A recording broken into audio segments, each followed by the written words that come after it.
একদিন আমাদের সকলকেই কবরে যেতে হবে রে যুবক।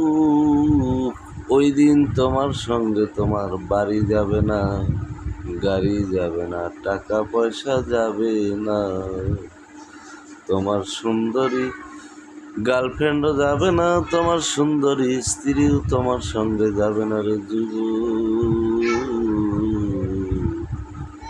তোমার সঙ্গে কেবলমাত্র ভালো আমলটাই যাবে। সুতরাং যুবক, দুনিয়ার মোহে পড়িয়া শয়তানের ধোকায় পড়িয়া নিজের নফসের সাথে বেঈমানি করো না রে যুবক। এখনো সময় আছে ও দুস্থ বুজুর্গ, এখনো সময় আছে।